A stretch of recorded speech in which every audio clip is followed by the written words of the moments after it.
6월의 마지막 주 또 월요일이 시작됐습니다. 아침엔 투자어잼입니다. 네, 안녕하세요. 홍선입니다. 네. 자, 지난주 마무리를 하면서 미증시가 좀 급락을 했고요. 우리 시장 일단 피해가지 못하고 양시장이 하락합니다. 장 초반 대비해서 낙폭을 좀 줄이는가 했는데 네. 지금 키워가면서 코스피가 0.9%대, 코스닥이 1%대 하락하고 있네요. 개인적으로 이번 주 좀 힘들 것 같아요. 그래요? 그러니까 방향성 예측하기도 좀 힘들고 이벤트가 워낙 많잖아요. 일단 당장에 한국은행 금통이 열리죠. 내일이죠. 엔비디아 실적 발표 나오죠. 여기다가 지금 미국 PC 물가지수까지 발표가 되니까 방향성을 잡기 좀 힘든 이런 상황 속에서 우리는 그에게 또 시선을 돌릴 수밖에 없습니다. 월요일의 남자. 예, 아저씨. 어디로 가야 하죠? 이혁진 차장님, 네. 여쭤보도록 하겠습니다. 차장 반갑습니다. 안녕하세요. 네, 안녕하십니까. 네. 김현우 씨의 노래죠. 어디로 가야 하죠, 아저씨? 아, 저도 진짜 좋아하는 가수입니다. 네. 아, 대단하십니다. 이번 주 시장 어디로 가야 할지 진짜 모르겠더라고요. 예. 아니, 처음에 아저씨라고 해서 약간 깜짝 놀랐는데 금방 알아챘어요. 회사사 인용이구나. 근데 죄송한데 뭐 나가면 다들 아저씨입니다. 네네, 맞아요. 익숙하면 저도 뭐 맨날 아저씨 여기 여의도역 어디로 갑니까? 뭐 맨날 물어봐서 예. 아무튼 그래도 이혁진 차장님이라고. 네, 우리 이혁진 차장님 또 무림 고수 모셔보도록 하겠습니다. 자, 양시장 오늘 하락하는데 사실 장 초반에는 뭐 약간의 이제 각오가 있잖아요. 네. 지난주 미증시가 워낙에 급락하면서 마무리가 됐으니까 예. 오늘 어느 정도 하락을 피할 수 없겠구나라는 각오가 있지만 그래도 그 각오 대비 좀 견조한데라는 마음도 좀 있었거든요. 오늘 시장 어떻게 보시는지 지금까지 상황. 네, 사실 지난번 한 번의 급락장이 있었죠. 근데 그때도 한국이 좀 덜 빠졌습니다. 네. 죄송합니다. 저도 오늘 이번 주 주간으로 봤을 때는 한국장이 또 마찬가지로 좀 덜 빠질 가능성이 좀 있다라고 생각을 하는데요. 네, 몇 가지 좀 이유가 있습니다. 첫 번째로는 매크로 지표들 중에 경기 자신감이 없어서 미국 주식이 빠졌을 때 사실 이때 금리가 안 내려주면 사실 우리도 손 쓸 방법이 없습니다. 근데 금리가 4.43 정도까지는 까지 빠져주는 모습들이 좀 보였었고요.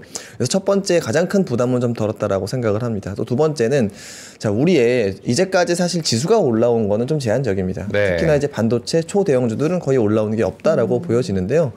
자, 우리가 지금 궁금한 것은 종목장이 지속될 수 있을까? 사실 많은 분들께서 이게 가장 궁금할 겁니다. 그렇죠. 근데 여기에서 오히려 우리의 수급적인 라이벌은 비트코인과 같은 암호화폐라고 보여집니다.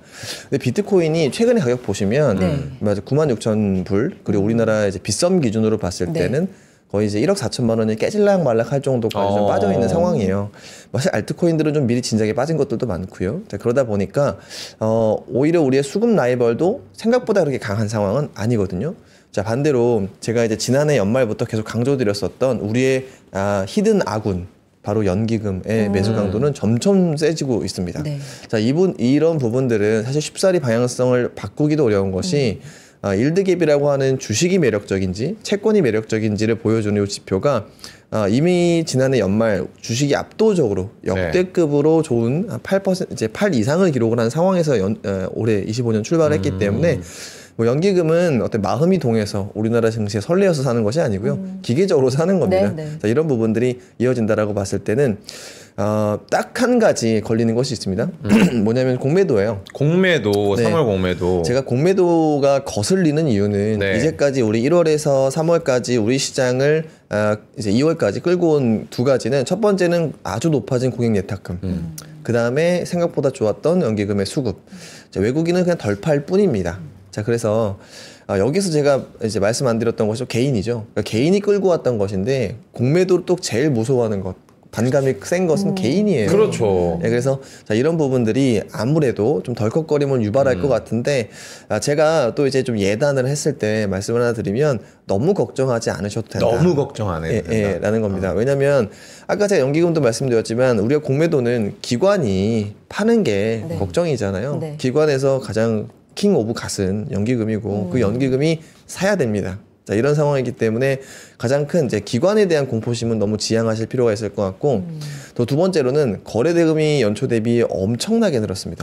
자, 그래서 거래대금이 많은 상황에서는 상대적으로 이제 공매도의 영향이 줄어들 수밖에 없고요. 마지막으로 우리가 기관이 무서운데 기관의 가장 큰 행태가 무서운 것은 무차입 공매도였습니다. 사실. 네.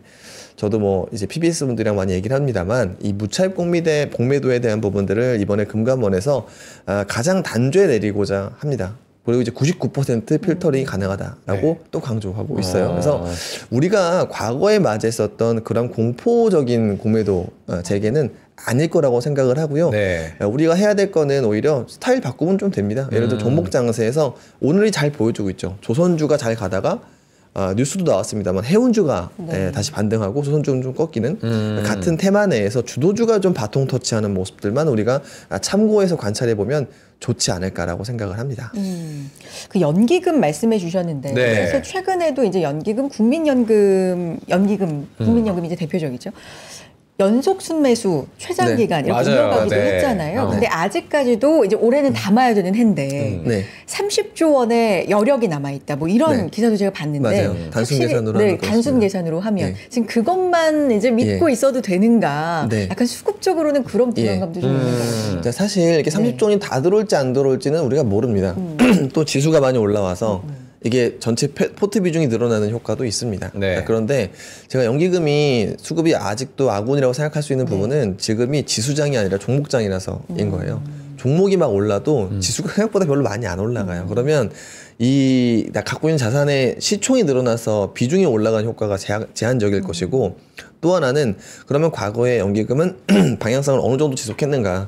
지금 한 3달 정도 샀거든요. 네. 과거 보면 최소 6개월 이상은 좀 지속이 됐기 때문에 단기간에 이 연기금이 적군이 될 가능성은 좀 낮아 보인다. 이게 연기금이 어떤 투자 인사이트를 가지고 이렇게 운용하신다고 생각하실 수도 있는데 사실 이 우리나라 국민의 연금을 가지고 운용하시는 분들이기 때문에 그렇죠. 이 데이터 디펜던트가 FOMC만큼 중요한 조직입니다. 네. 근데 지금 상황은 우리나라 주식이 밸류에이션이 낮고 또 이제 일드갭이 채권보다 주식이 상대적으로 매력적인 상황에서 24년도 말 연기금의 자산은 채권에 대한 과보유로 시작을 했어요. 그래서 그냥 리밸런싱하는 과정입니다. 그래서 저는 이런 부분들에 대해서 연기금을 뭔가 의심도 많이 되고 아니면 뭐 어떤 분들은 정부에서 연기금이 사라고 했니 팔라고 했니 이렇게들 오해를 하시는 분들이 있는데 네, 그렇게 운영이 되는 것이 비중이 좀 낮아요. 그래서 그런 부분들보다는 기계적으로 사야 되는 사이클이 올해 연초가 됐기 때문에 그런 부분들을 오히려 좀 주목을 하시면은 좋을 것 같다라고 좀 생각을 합니다. 알겠습니다. 갖고 오신 자료로 이제 바로 들어가 볼 텐데 네. 제목부터 2월, 한번 봐야 될 것 같아요. 2월 마지막 주니까 이제 진짜 3월이 코앞입니다. 네. 네. 그러네요, 진짜. 이번 주가 2월 마지막 주인 거죠? 이번 주 2월 마지막 주고 이제 어머님들은 큰일 났습니다. 애들이 아이들 계약을 합니다. 입학. 네, 그렇죠? 입학도 하고요. 네. 그러네요. 어쨌든 이 3월을 코앞에 둔 이 시점에서 3월 증시 미리 보기 아주 맞춤맞은 제목인데 네. 아시아를 주목하자라는 제목이 또 네. 이게 핵심이에요. 맞아요. 아시아. 저는 이번 3월 앞두고 우리가 생각을 해야 될 것은 이제까지 우리가 미국 쏠림이 너무 심했었거든요. 네, 지난해 미국 주식만 해야 된다. 저는 그때 오히려 반작용이 나올 가능성이 굉장히 높다. 왜냐하면 마찬가지로 일드갭입니다. 네. 미국과 인도가 상대적으로 인도는 마이너스 기록을 할 정도로 네. 주식의 매력도가 너무 떨어지는 상황에서 인도와 미국에 대한 자신감은 또 상대적으로 너무 많이 올라간. 근데 가뜩이나 밸류에이션이 비싸졌는데 트럼프 트레이드로 거의 극단까지 간 상황이었었어요. 근데 여기에서 항상 우리가 활 시위라고 하는 것은 막 팽팽하게 당겼을 때 놨을 때가 반작용이 심하죠. 그렇죠. 멀리 나갑니다. 맞아. 근데 이 반작용이 탁 일었던 배경이 전 딥시크라고 생각을 하고 있고 이미 한참을 당겨놨는데 딥시크 그리고 유니트리 같은 거의 미국에 버금가거나 어쩌면 가성비가 미국보다 좋은 테크의 존재들을 알기 시작한부터 그 다음부터 중국 증시가 올라가고 미국의 외자금의 이동이 됐다라고 생각을 하고 있습니다. 미국 기업들이 안 좋다는 말씀을 드리는 것이 아니라 미국의 쏠림이 상당히 빠르게 완화될 것이 저는 올해.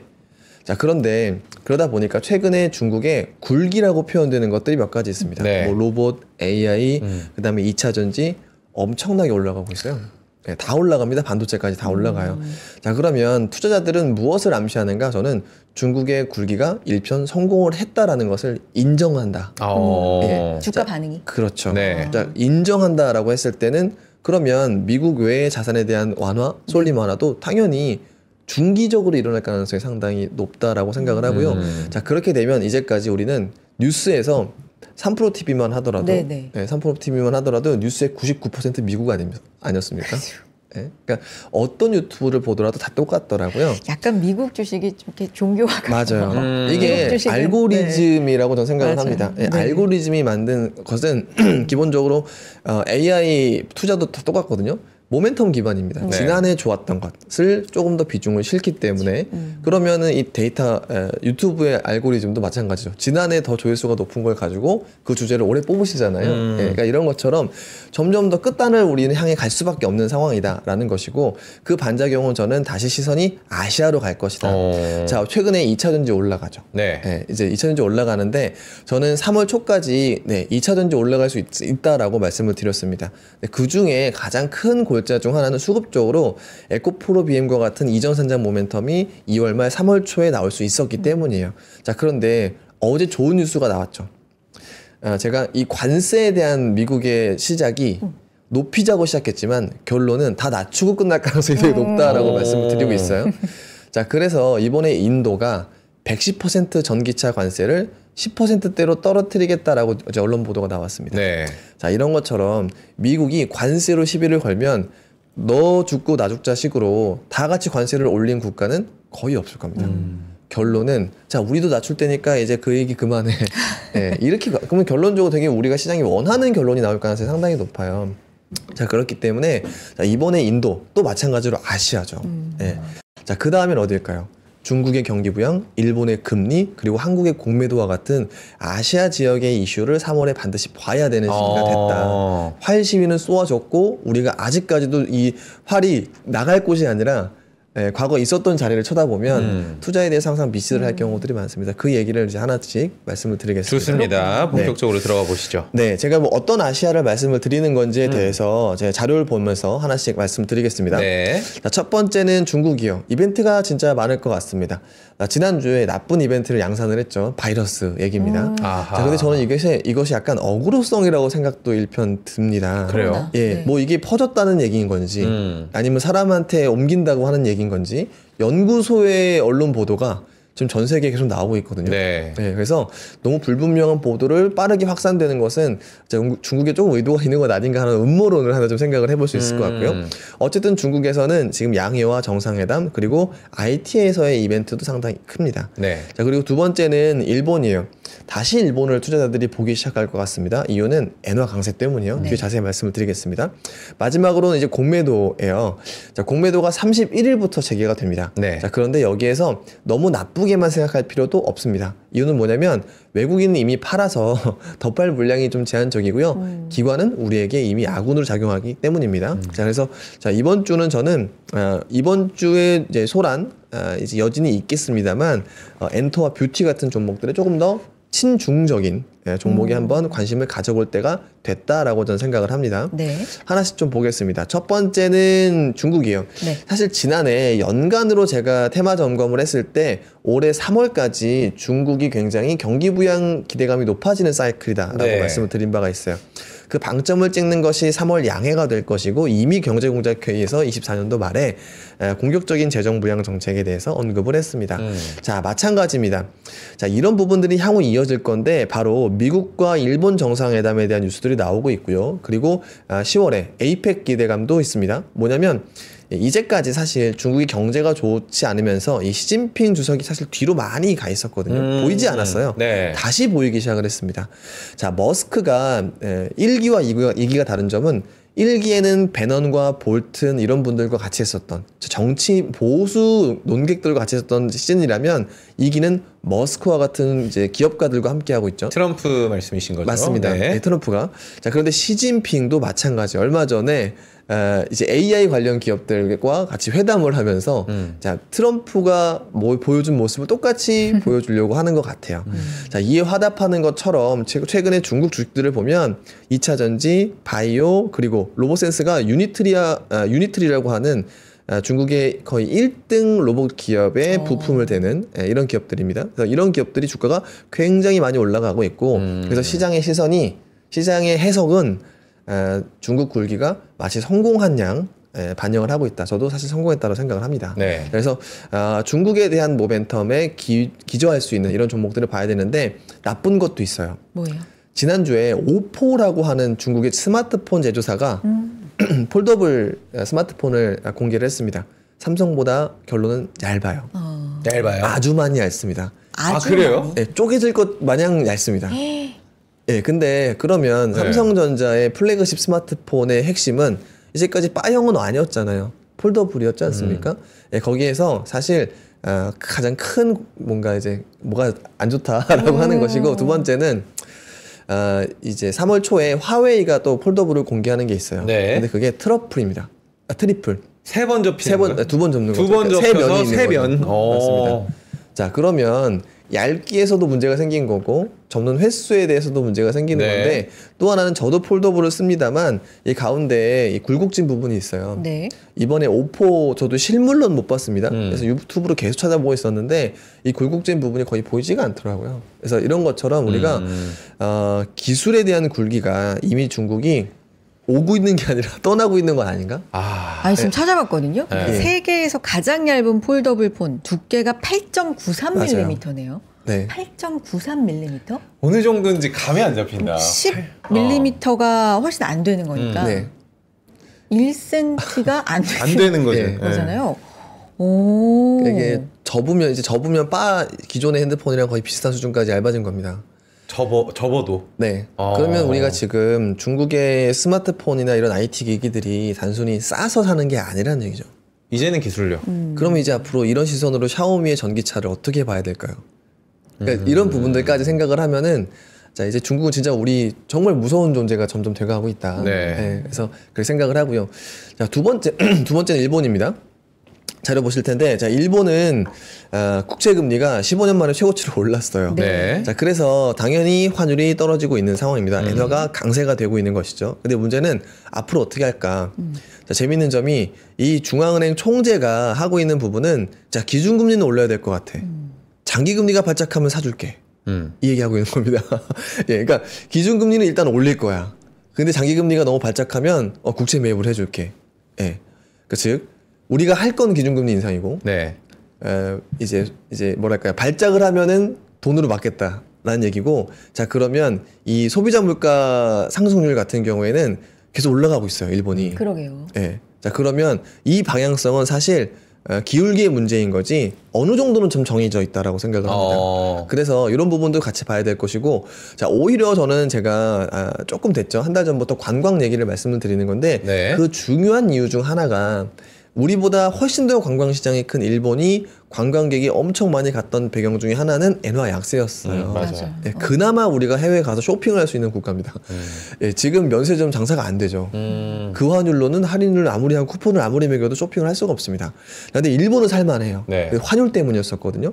근데 이게 돌기 시작하면 관광객들이 한국으로, 이제 우리가 12월 이후 이제 원화가 약세가 조금 더 진행이 됐기 때문에 한국으로 유입될 가능성이 꽤 있다. 그래서 우리가 관광 테마, 면세가 아닌 다른 관광 테마에 같이 볼 부분들을 일본이 제공할 것 같다라고 네. 생각을 합니다. 자, 세 번째는 수급이에요. 뭐 아까 말씀드렸던 공매도인데, 사실 저는 이게 그냥 주도주가 조금 위에서 차익 실현 나오고 아래에서 올라가는 종목들이 빠르게 올라가는, 그게 바로 2차전지 최근의 현상을 보여주고 있는 것 아닌가라는 생각이고요. 자, 연기금 제가 강조드리고 있는데, 자, 어느 정도인지 한번 보시죠. 거의 매일 사요, 연기금이요. 자, 그리고 지금 순 매수 기준으로 보면 이렇게 쭉 지난해 하반기에 바닥을 찍고, 제가 10월 정도에 연기금이 지금 이제 뭐랄까 포트폴리오 비중이 꼬인 것 같다라고 말씀을 드렸을 때부터 네. 쭉 사고 있습니다. 자, 기울기가 굉장히 안정적으로 보이죠. 항상 이제 수급이라고 하는 것은 이렇게 갑자기 체증할 때는 피크아웃이 나옵니다. 근데 이렇게 꾸준히 사는 경우에는 그냥 기계가 사는 것처럼 계속 살 수밖에 없는 어떤 이유가 있는 겁니다. 그렇기 때문에 뭐 이런 부분들은 정성적인 평가가 필요 없다라고 생각을 해서 공매도는 종목 주도주의 어떤 바통 터치 개념으로 보시면은 좋을 것 같다라고 네. 생각을 합니다. 차장님, 일본 얘기해 주셔서 저 요거 한 번만 여쭤보고 싶은데, 그러니까 물가가 오르잖아요. 예. 일본 물가가 오르고 굉장히 주시하고 있는 일본의 임금이 올라가고 그게 있단 더 말이죠. 제일 문제죠. 그렇죠. 그래서 이 환경 자체가 금리를 인상할 환경은 지금 무르익었다, 네. 만들어졌다라는 건데, 그러면 거의 방향성은 이제 확정이 된 거고, 네. 달러엔 환율 같은 경우도 150 밑으로 내려왔기 때문에 예. 지금 요거 조금만 더 이어지면 또 엔캐리 얘기가 나오는 거 아닌가 이런 생각도 들어서 이거 지금 걱정할 단계는 아니에요? 근데 사실 이런 게 문제인 것 같아요. 엔캐리도 딱 그 아까 제가 말씀드렸던 환시위의 문제인 거죠. 왜냐하면 엔캐리 트레이드의 뭐랄까요, 우리가 딱 그까지만 알면 되는 거는 엔캐리에서 자금을 빅테크에 투자를 해서 한국과 대만, 미국과 대만 그리고 한국의 좀 일부 대형주들에 투자를 해서 그러한 이제 프로그램 매매에 대한 꼬임이 한 번 있었죠. 지난해 8월이었던가요? 예, 그때 한 번 있었죠. 근데 이미 한 번의 공포가 있었어요. 그렇죠? 엄청난 그리고 공포죠. 빅테크가 크게 빠지는 적들이 딥시크 때 있었어요. 근데 다른 나라들 대만과 우리나라의 큰 반응이 없었습니다. 자, 그래서 엔캐리 트레이드라고 하는 것이 생길 수 있겠죠. 제가 뭐 100% 맞출 수는 없습니다만 엔화가 강세가 된다라고 해서 저번처럼 모든 걸 다 팔아 제껴야 되는 가격 불문하고 모든 걸 회수해야 되는 이런 빅숏은 향후에 나오기 어렵겠구나. 왜냐하면 제가 딥시크 때 자, 이게 그때도 사실 조금 엔화가 다시 강세가 되는 흐름이 있었거든요. 자, 근데 그때 이제 빅테크가 빠지면서 그게 탁 이제 반대 매매가 나오는 거였는데 많이 빠졌는데도 대만도 멀쩡하고 한국도 멀쩡했어요. 그래서 그런 부분들이 우리가 진짜 걱정하는 막 하루에 7, 8% 지수가 말도 안 되게 빠지는 이런 상황으로는 나오지는 않을 것 같다. 그런 부분들을 좀 생각을 하고 있고요. 근데 만약에 또 하나가 지금 방향성은 강세가 되고 있는데 문제는 일본이 자 방향이 이렇게 되면 일본 은행도 걱정이 되는 거죠. 모두 어떤 포지션을 어떻게 갖고 있는지 모르니까 또 엔캐리 트레이드가 나올 수도 있는 거죠. 자, 그런데 발작이 나오는 건 원체를 아니까 그래서 국채를 사주겠다라고까지 추가적으로 얘기를 하고 있는 거예요. 그래서 그 완충 작용도 사실 지난해의 나쁜 경험 때문에 일본은행이 감시하고 있고 또 트럼프 때문에 더 눈치를 크게 볼 것 같습니다. 제 생각에는 만약에 일본의 엔화 때문에 미국의 주식들이 급락을 하면 트럼프는 한마디 안 할까요? 근데 지금 일본의 포지션은 지난번에도 말씀드렸습니다만 안보를 위해 경제를 내어줄 것 같은 이런 적극적인 포지션을 취하고 있거든요. 그런 부분들 우리가 감안을 해야 된다라고 생각을 합니다. 저도 그러면은 중국 얘기하셨으니까 여쭤볼게요. 양회 앞두고 이제 뭐 부양에 대한 기대감도 높아지고 있다라고 얘기는 하는데 저는 시진핑 얘기를 하니까 그렇네 생각을 하는 거예요. 민간 기업들 불러가지고 좌담회를 6년 만에 처음 개최를 또 했거든요. 근데 여기서 그래서 반도체 괜찮겠다, 기술주 괜찮겠다 하는데 또 지금 미국 같은 경우에는 중국 배 입항세 얘기하면서 계속해서 견제고 난리고 있거든요. 그러니까 투자 시점인가? 아니야, 미국 더 지켜봐야 돼. 너무 계속 저는 좀 힘들어요. 관점을 어떻게 해야 될지. 근데 그러니까 제가 그런 거죠. 다른 나라들은 서로 관세를 내리는 양 부가세가 좀 개선이 되거나 부가세를 미국이 몰라서 그런 것 같아요. 제 생각에는. 그러니까 부가세라는 게 좀 미국에서는 좀 생소한 개념일 수도 있기 때문에 미국은 소비세가 있는 거죠. 그러니까 그래서 그런 부분들이 있어서 이해시키거나 아니면 관세를 내리는 서로 간에 좀 합의된 결론이 날 것 같은데 중국은 좀 다른 얘기인 거죠. 왜냐하면 중국의 굴기가 사실상 성공했기 때문에. 그럼 미국은 가만히 있을 수가 없어요. 가만히 있으면은 큰일 나는 거죠. 이미 중국과 러시아는 다른 나라의 대리전을 하기 때문에 이제 가만히 있으면 안 됩니다. 그래서 자 그런 부분들이 중국 입장에서는 사실 저는 중국의 굴기가 이미 성공을 해서 주식에 반영이 되고 있고 미국이 어쩐다고 하더라도 큰 반향이 있을 것 같지는 않습니다. 이대로 갈 것 같아요. 근데 그 다음에 이제 미국은 사실 미국만 있어서 그래서 투자자들이 미국에만 투자한 것들이 많잖아요. 그래서 밸류에이션이 높고 일드 깁은 낮고 달러는 강했고 이런 부분들이 일편 좀 상당히 좀 분산이 될 것 같아요. 하지만 이 속에서도 제가 뭐 해외 주식을 커버해서 분석을 하진 않습니다만 엔비디아 자체의 지위를 흔들기는 어렵지 않겠습니까? TSMC를 대체할 수 있는 기업이 나오기도 또 어렵지 않겠습니까? 자, 그거는 좀 다른 얘기인 거죠. 그래서 업종의 영향은 좀 이제 뭐랄까요, 조금 빠질 것 같고요. 하지만 개별 기업들의 경쟁력은 살아남아 있는 자, 이런 부분으로 흘러가지 않을까라고 미국 입장에서 생각을 하고 있고요. 우리나라는 저는 아주 낙관적으로 체리 피킹이 가능할 거라고 생각을 합니다. 왜냐하면 뭐 그러면 미국은 우리나라 어떤 네거티브를 줄 수 있을까요? 시진핑은요? 생각해보면 딱히 뭐가 없어요. 잘 생각해보시면 진짜 없습니다. 왜냐면 다 받았어요, 우리 그동안에. 그래서 많이 빠졌던 것이고요. 그래서 그런 부분들이 우리나라한테는 오히려 경제가 좋지 않아도 주식은 오를 수 있는 이런 상황이 되지 않을까. 근데 생각입니다. 오늘 여러 말씀 중에 중국의 굴기가 성공을 했다라고 이제 차장님은 거의 뭐 전제로 하고 이제는 분석을 하시네요. 네, 저는 다른 거보다 딥시크가 오픈 소스라고 제가 말씀드렸잖아요. 그게 오픈 AI를 이겼다 이거는 그냥 논평가들, 전문가들의 얘기고 주식시장 그리고 향후 상업적인 생각에서는 싸게 오픈 소스로 만들었으면 그걸로 또 다른 AI가 나올 것이고 그리고 그 이후에 딥시크만 있는 것이 아니라는 것을 중국이 알리바바와 그 다음 기업들이 또 보여줬어요. 네. 그게 진짜 중요한 거죠. 그래서 저는 와 이거 진짜 무섭다라고 생각을 하는 거고 네. 두 번째는 로봇을 지금 미국에서 빌 게이츠는 어질리티 로보틱스에 투자해서 10,000대 양산을 한다고 하고 있고 테슬라는 옵티머스를 이제 테슬라 공장에 이제 투입한다고 하죠. 26년까지도. 자 그런데 피겨 AI는 또 이제 투자도 받고 오픈 AI랑 합종 운행을 하고 BMW 공장에 들어간다고 합니다. 뉴스로 도배됐죠. 근데 중국은 유니트리 2,000만 원짜리 리테일 판매 끝. 네, 이게 우리가 알고리즘을 조심해야 된다라고 하는 거예요. 그러니까 지금 미국이 최고다. 미국만 있다. 우리 그렇게 알았잖아요. 네. 근데 이제 유니트리는 춘전 때 방송에 나와서 피자 돌리기 하고 2,000만 원에 리테일 판매를 합니다. 그럼 누가 더 많이 이제 더 상업화에 가 있는 걸까요? 그래서 그런 부분들을 생각을 해야 된다라고 하는 측면에서 이렇게 계속 말씀을 드리는 것이고요. 진짜 큰 변화인 것 같아요. 예, 정말 무섭죠. 무섭습니다. 그렇죠. 네. 지표 얘기로 또 이어가 네, 보겠습니다. 좋습니다. 뭐 미국에서 네. 제조업 지표, 서비스업 지표 이제 연이어 발표가 되면서 그렇죠. 경기에 대한 우려가 부쩍 네. 좀 최근에 나오고 있고요. 어떤 맞아요. 지표 좀 봐야 될까요? 네. 지금 제가 그래서 리뷰를 하나씩 해드릴 텐데 네. 첫 번째로 제가 반도체를 지금 막 지난번 상승하는 사이클에서도 반도체 업황 개선까지는 좀 아닌 것 같다. 그리고 미국의 제조업 지표 도는 거는 지금보다는 한 5, 6개월 정도 걸릴 것 같다라고 생각한 이유를 자세로 한번 보시면서 이 제가 이번 상반기에 많이 보여드리는 자료인데요. 장표 한번 보여주시겠습니까? 네. 이게 미국의 기준금리 인하 이후에 40년 평균에서 PMI가 어떻게 흘러갔는지, 제조 PMI가 어떻게 흘러갔는지 보여주는 겁니다. 근데 12개월 정도 이후에나 좀 반등을 하고 있고요. 네. 자, 그 이유는 제가 또 자주 말씀드리는 거지만 좋을 것 같은데 기준금리를 인하하는 중앙은행은 없는 거잖아요. 네, 그런 것처럼 제조업 지표가 이제까지는 다운턴 했었어요. 한 9개월에서 11개월까지 다운턴 하다가 12개월 정도 이후부터는 조금 이제 올라가는 금리 이제 인하의 효과가 나오는 것들이죠. 자, 그런데 지금 이게 지금의 서비스업 이제 그 제조업 지표입니다. 이게 이상하게 올라갔잖아요. 자, 그래서 이 신뢰도가 지난 40년간의 평균을 내어보면 조금 신뢰도가 낮다라고 저는 평가를 했던 겁니다.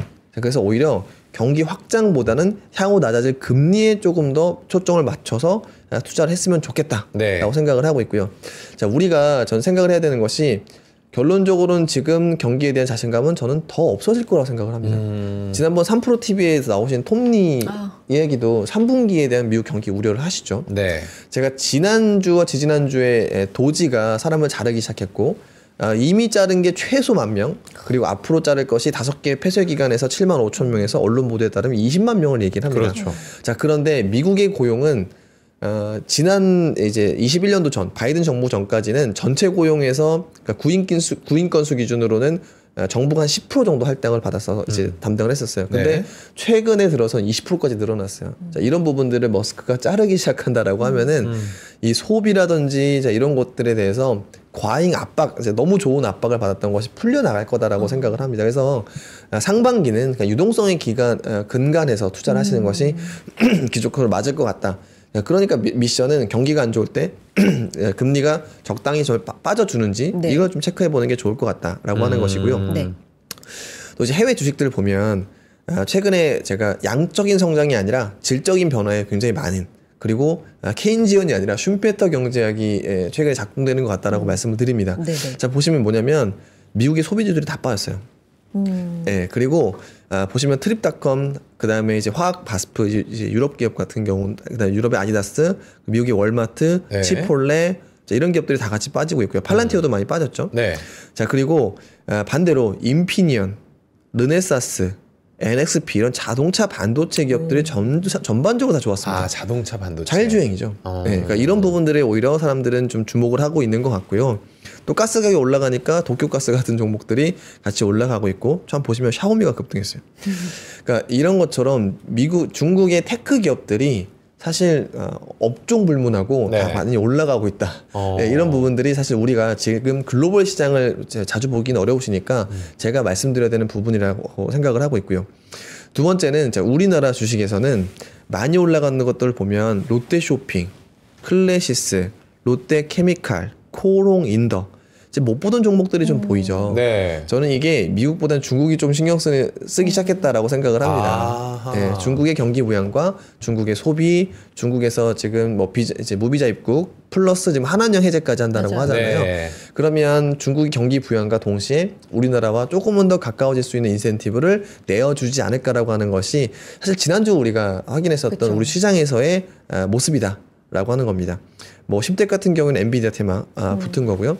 반대로 좋지 않았던 것들은 기존 주도주들에서 하나씩 이탈되는 것들이 나와요. 로봇에서도 이제 세컨티어라고 볼 수 있는 SPG 이런 기업들이 조금 이제 빠져나가고 있고요. 또한 바로 직전 주에 이제 재건 테마, 우크라이나 재건 테마로 올라갔던 것들이 또 한 주 만에 좀 빠지기도 하고 있죠. 자, 그래서 전반적으로 시선은 이제 미국발 모멘텀보다도 중국으로 우리 시장도 좀 반영이 되고 있다라고 좀 생각을 하고 있습니다. 알겠습니다. 여기 보니까 네. 이제 궁금한 더 좀 깊이 들어가야 될 섹터들도 좀 보이는데 잠깐 광고 듣고 와서 좀 깊이 들어가 볼까요? 월요일입니다. 네. 더 어디 가지 마시고요. 잠깐 광고 듣고 올게요. 와, 멋있다. 부러운가?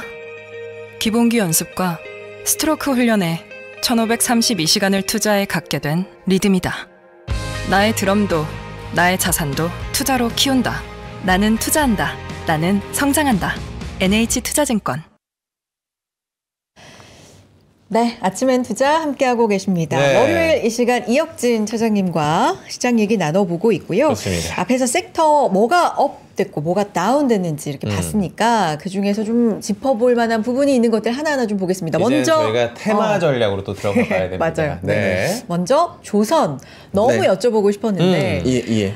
뭐 조바방의 주인공이기도 네, 하고 맞아요. 그죠? 네. 예. 조선주가 지난주에 이제 좀 부정적인 리포트의 영향도 있었고 예. 제목 자체가 이제 하선이었기 때문에 네. 내려야 된다 뭐 이런 예. 식의 이제 제목도 있었고 근데 사실 시장이 그걸로 빠졌다라기에는 네. 네. 어느 정도 시장도 이쯤 되면 좀 조정이 있어야 되는 거 아니야라는 맞아요. 어떤 그런 생각들이 네. 있었기 때문에 이게 또 트리거가 되지 않았나 싶기도 하고 네. 좀 어떻게 보셨어요? 네, 먼저 좀 기관분들께서 죄송한 말씀인데 제가 이제 틀리면은 사후에 댓글로 달아주세요. 이 지난 1월 정도까지 이제 커뮤니케이션을 해보면 네. 기관분들이 현대중공업을 거의 다 담았어요. 그래서 더 살 수 없는 정도까지 담았다라고 저는 알고 있습니다. 네. 그런데 마침 PBR이 거의 5배 넘어가는 수준까지도 올라왔었기 때문에 과거 슈퍼사이클의 고점까지도 올라왔었던 상황이었죠. 자, 그런데 모멘텀이 너무나 강력해서 각사의 애널리스트 분들께서는 싼 조선주들, 현대중공업 외에 다른 종목들을 대안으로 제시하고 있는 이런 상황이 바로 1월 말 정도의 상황이었습니다. 네. 그래서 사실 대장주는 아주 자그마한 악재에도 크게 반응할 수밖에는 없는 상황이기도 했었고요. 그리고 오늘 같은 경우에도 조선주가 좋은 뉴스인 줄 알았는데 빠지는 상황입니다. 네. 자, 그런데 이게 좋은 뉴스가 아니라는 걸 제가 말씀을 드리고 네. 이제 하나씩 말씀을 드리도록 네. 하겠습니다. 굿뉴스가 아닌가요?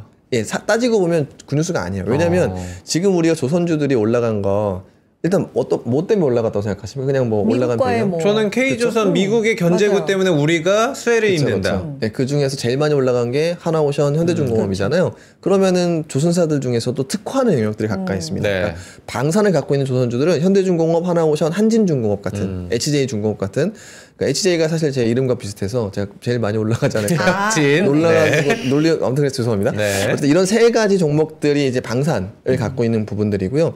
나머지가 일반 상선이죠. 한국조선해양, 삼성중공업 그리고 HD 현대미포조선은 중소형 선박들, 중소형 선박. LPG라든지 이런 쪽들을 최근에 많이 수출하고 있습니다.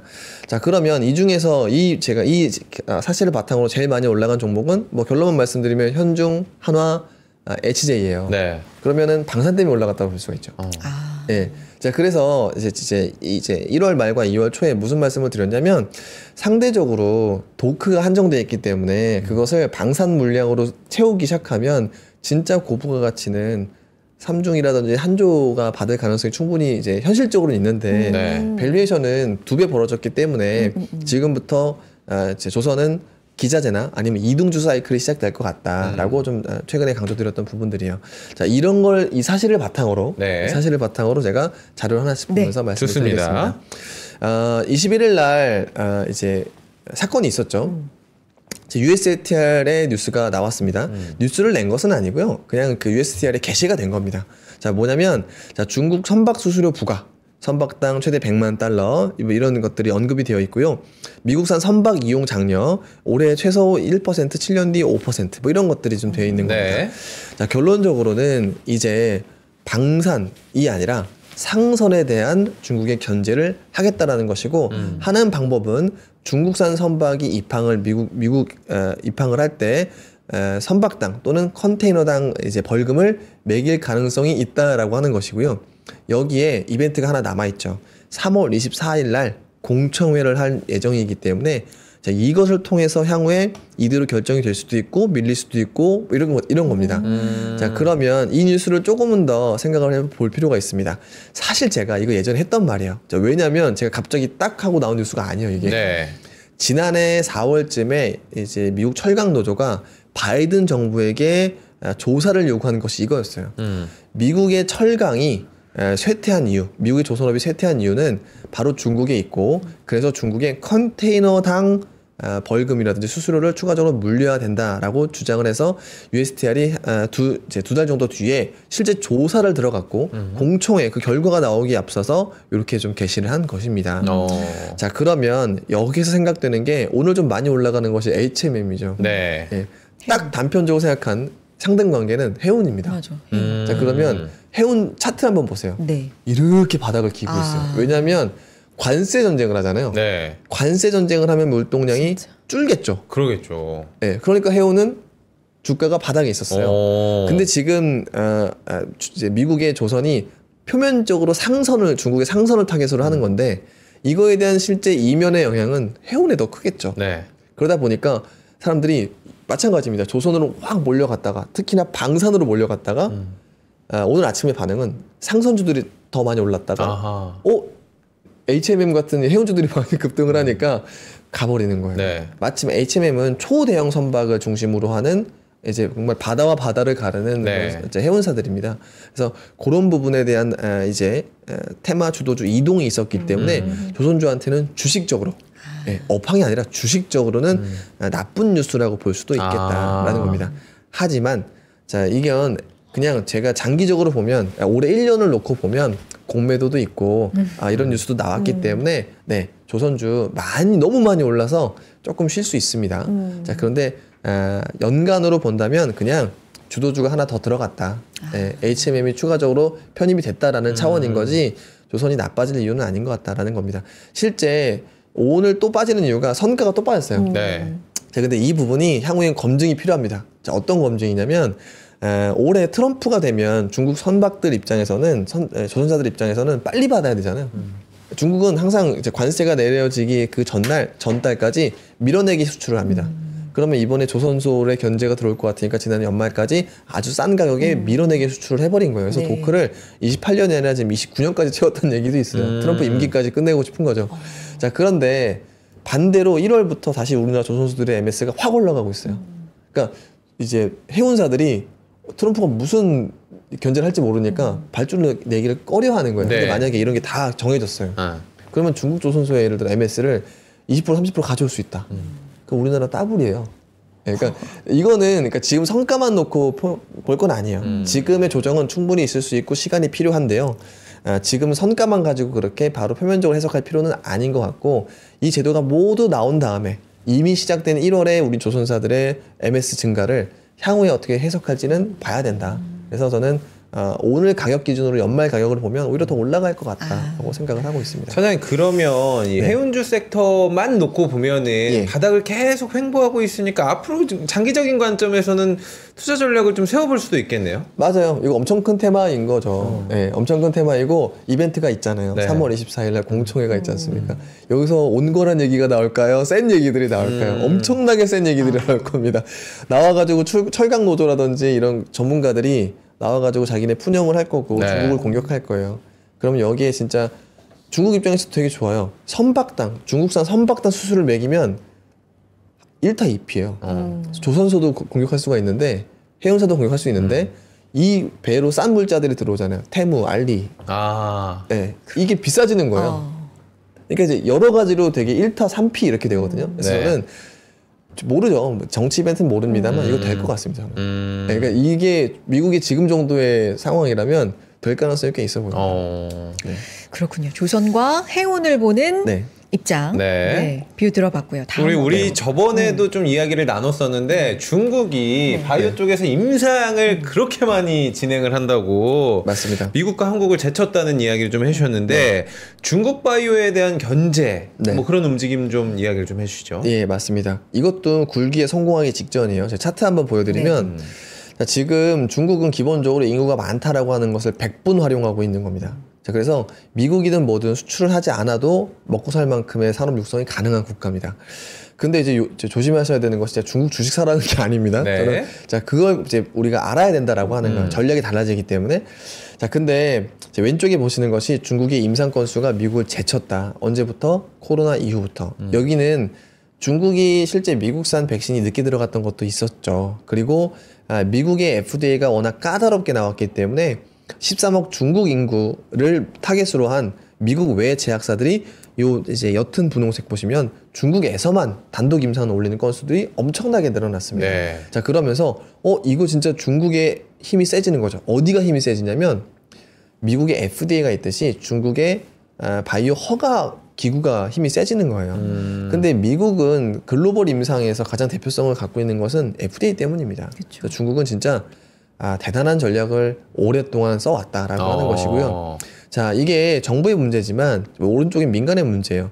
우시바이오의 지금 전체 우시바이오는 한국의 삼바 같은 기업입니다.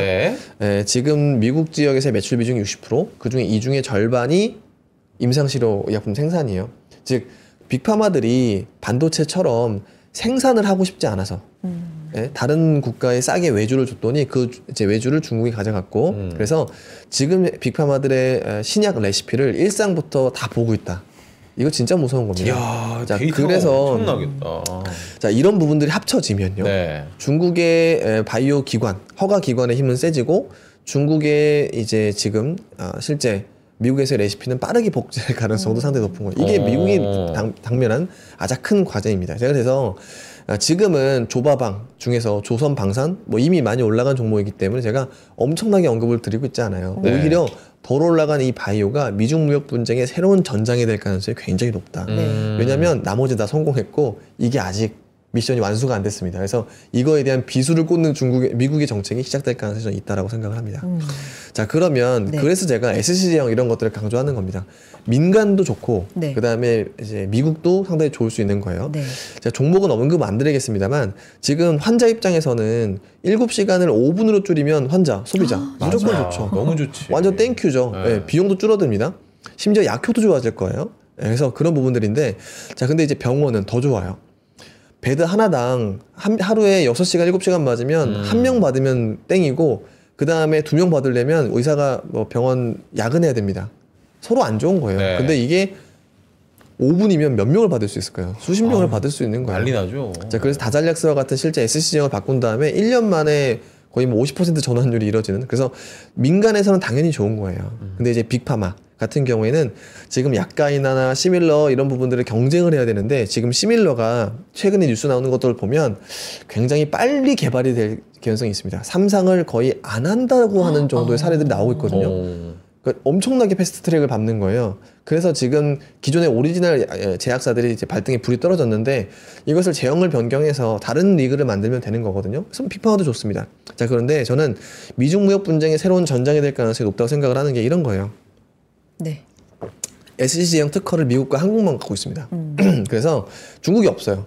그래서 앞에처럼 이렇게 항암제 엄청 만약에 이걸 통해서 만든다라고 하더라도 그래 우리는 그러면 피하 주사 맞을게. 중국은 너네들은 그러면 정맥 맞아. 닫아버릴 수가 있어요. 그러니까 자, 그렇기 때문에 자, 이런 것들이 미국 정부 입장에서도 굉장히 큰 무기가 될 수 있을 것 같다. 네. 마침 이게 한국과 미국만 특허를 갖고 있기 때문에 자, 이런 구도로 좀 생각을 했으면 좋겠고요. 자, 그다음에 방산 오늘 빠집니다. 방산이요. 네, 빠지는데 제가 이게 새로운 제가 수정 장표를 드렸는데 마크롱입니다. 네, 마크롱이죠. 네. 지금 종전에 대한 논의가 있습니다. 그런데 무기 구매는 방산 투자는 늘어나야 될 것 같습니다.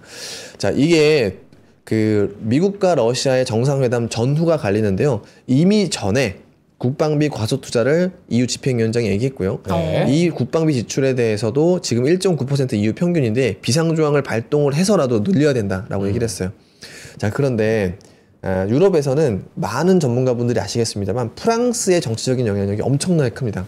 경제는 독일, 정치는 프랑스가 한다라고 하는 거 있을 정도죠. 자, 그런데 미로 종전회담 직후에 긴급 정상회의가 있었고요. 여기에서 국방비의 중장기 플랜 개편이 필요하다라고 마크롱이 이야기하기 시작했습니다. 네. 심지어 우크라이나의 평화유지군, EU의 평화유지군을 주둔시켜야 된다는 얘기까지도 나오고 있습니다. 왜 그럴까요? 지금 유럽이 이제까지는 어떤 조약이라든지 정치적인 해결책만 수십 년 동안 써왔어요. 자, 그래서 이제 뭐 연합도 만들고 나토도 더 이제 확대시키고 이랬었죠. 자, 그런데 이렇게 하다 보니까 국방을 미국에 완전 100% 의존을 하고 있었던 거죠. 자, 그래서 러우 전쟁이 터졌을 때 독일에서 우크라이나에 원조를 보낼 때 헬멧도 없었다는 거 아니야? 방탄 조끼도 없었대요. 네. 자, 이렇게 정말 아이러니한 상황이 됐었던 거고, 자, 그래서 이번에 유럽 지역에서의 전쟁이 일었는데 종전회담을 유럽 사람, 심지어 우크라이나도 참석을 못하는 상황까지 있었어요. 여기에 문제 의식은 우리가 무기가 없어서 그렇구나. 저는 이번 이벤트로 독일이 깨어난다고 저는 생각을 합니다. 네. 왜냐하면 자, 이제까지 독일은 2차 세계대전의 패전국이기 때문에 무기 투자라든지 심지어 철강 공장까지도 네덜란드로 뺐어야 되는 상황이 됐었거든요. 그런데 지금 각국에서 기대할 수 있는 거는 독일밖에 없어요. 그래요. 유럽에서는요.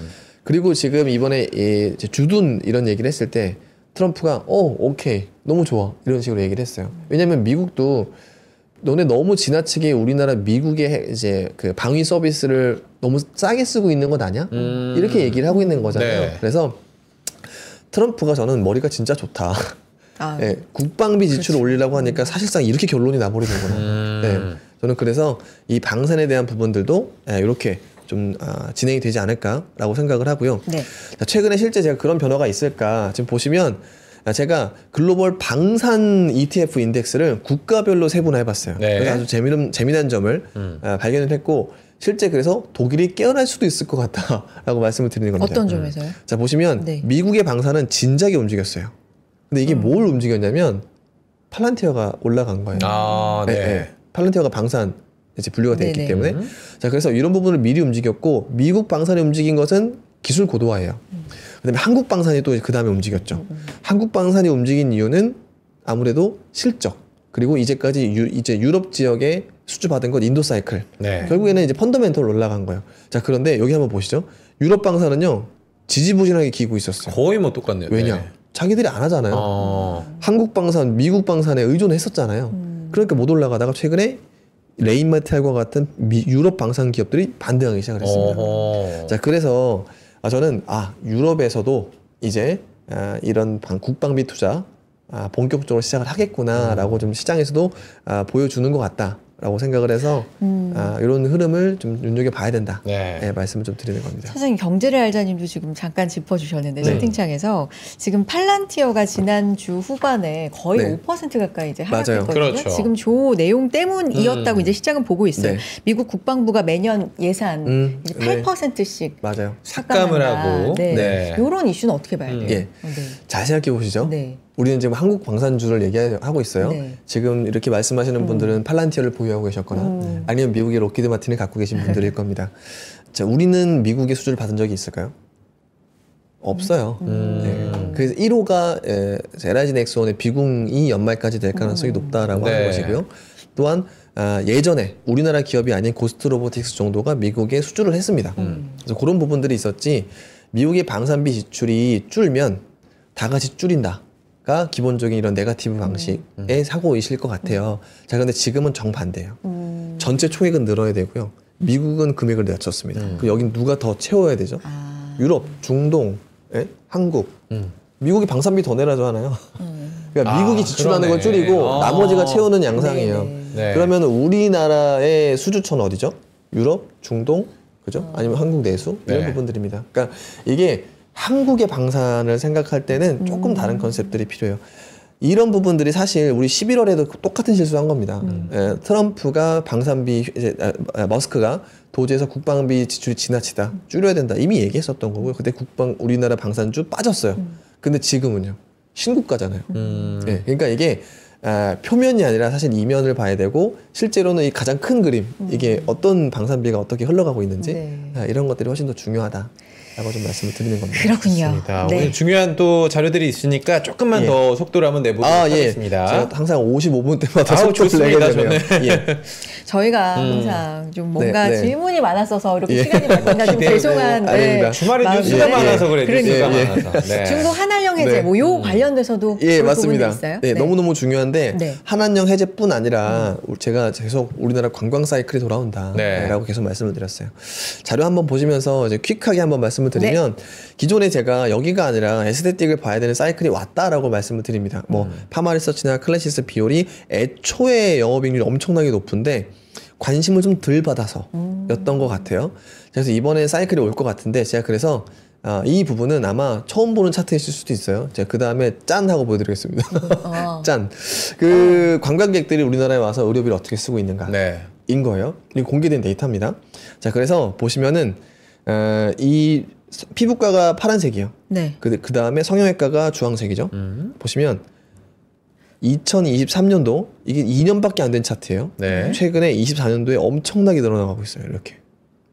지금 월별 추인 거죠? 월별입니다. 월별이 이렇게 급속도로 늘어나고 있어요. 주가는 별로 안 올랐거든요. 근데 우리나라에 와서 이제 의료비 관광을 전체 하는 비중에서 피부와 성형외과 이런 부분은 어느 정도일까요? 피부과랑 성형외과를 합치면 거의 다고요. 피부과만 하면 50%가 넘어요. 그래서 외국인들이 우리나라의 전체 의료 소비액도 늘어나는데 그중 대다수가 피부과이고 피부과와 이제 성형외과를 합치면은 거의 엄청나게 늘고 있는 사이클이 왔다. 이게 1월입니다. 1월 정도는 사실 지난해 1월도 낮았죠. 여기 보시면 이게 지난해 1월이에요. 이런 것처럼 지금은 이 피부과에 대한 소비는 엄청나게 올라가고 있는데 오히려 우리가 AI라든지 이런 쪽에 너무 이제 관심이 쏠려 있다 보니까 이거 크는지 몰랐던 거예요. 그래서 제가 아까 말씀드렸던 지금 요런 기업들 있죠. 뭐 특정 기업을 추천하지는 않겠습니다. 올해 영업이익 성장률을 한번 보세요. 경기와 무관하게 거의 삼양식품 정도 수준의 증가를 다 보일 겁니다. 정말 불닭볶음면만큼이나 우리나라의 정말 메가히트 제품들이 이런 에스테틱이기 때문에 자 오히려 오늘 같은 경우에 중국이 이제 바이러스 얘기 나오면서 좀 조정을 하고 있죠. 저는 중기적으로는 좋은 찬스가 있지 않을까라고 생각을 합니다. 로봇. 마지막이 로봇이에요. 제가 한 가지 좀 이제 말씀드리면 수요일 특정 날짜 말씀 안 드리는데 또 제가 자문위원으로 갑니다. 로봇 관련해서 로봇 전문가. 그래서 이제 그런데 자, 그러면 지금 우리 로봇을 어떻게 봐야 될까? 자, 미국의 피겨 AI가 395억 달러 투자 유치를 추진 중이다라고 얘기가 나왔어요. 이거 얼마인가요? 거의 50조죠. 어마어마한 겁니다. 자, 그러면 보스턴 다이내믹스가 예전에 사왔을 때 1조 원 주고 사왔었거든요. 근데 지금 시장 가치로 13조 원 언론 보도 기준입니다. 저도 이 정도 될 것 같아요. 이거 더 받을 것 같습니다. 근데 그러면 지금 레인보우 로보틱스가 7조에서 8조 정도 사이까지 움직이고 있는 거죠. 즉 지금 얘만 놓고 보면 와 저게 말이 돼? 그죠? 매출액 대비하면 정말 말이 제가 봐도 말이 안 돼요. 근데 뭐 그럼 피겨 AI는 매출액이 있습니까? 네? 그렇죠? 똑같은 얘기예요. 그러니까 지금 사람들이 글로벌 빅테크들이 투자하는 방향성은 그리고 지금 개인 투자자들이 레인보우 로보틱스 같은 이런 로봇 기업들 시총을 올리는 배경은 다 자, 글로벌 이제 이런 휴머노이드의 가치에 기반해서 올라가는 것이기 때문에 전 단기 3월 전후로 마찬가지로 종목 자세 기존에 가장 좋았던 것들이 좀 부침이 있을 거라고 생각을 합니다. 하지만 시선은 사실 우리가 이거를 참고로 두고 플레이를 해야 된다라고 생각을 하는 겁니다. 알겠습니다. 뭐 일정도 표 준비하셨는데 이번 주는 엔비디아입니까? 맞습니다. 엔비디아 미만 뭐 사실 큰 이슈는 없을 것 같고요. 엔비디아 실적 발표 이후에 그래서 더욱이 큰 이벤트가 미국에서 없기 때문에 시선이 많이 아시아로 가지 않을까라고 생각을 하는 겁니다. 제가 사실 오늘 주말 동안에 어디 이제 휴가를 이제 놀러 갔다 와서 아, 네네네. 거의 11시부터 자료를 만들었어요. 네. 10시, 11시부터. 고생하셨어요. 아, 밤에. 그래서 이제 제가 새벽까지 만들다 보니까 제 목소리 컨디션이 너무 생각보다 너무 안 좋네요. 아이고, 잠을 못 주무시고 그래서, 오셨구나. 듣는 분들께서 어. 좀 불편하셨을 텐데 좀 양해해서 내용이. 네네네. 양해해서 아. 좀 부탁드립니다. 네. 예. 다음에는 또 꾀꼬리 같은 네, 네. 목소리를 또 저희가 예. 부탁을 드려보도록 감사합니다. 하겠습니다. 네. 든든합니다. 월요일에 또 여러분 투자 고민 해결사였죠. 네, 우리 이혁진 차장님 감사합니다. 고맙습니다. 예, 감사합니다. 네. 감사합니다.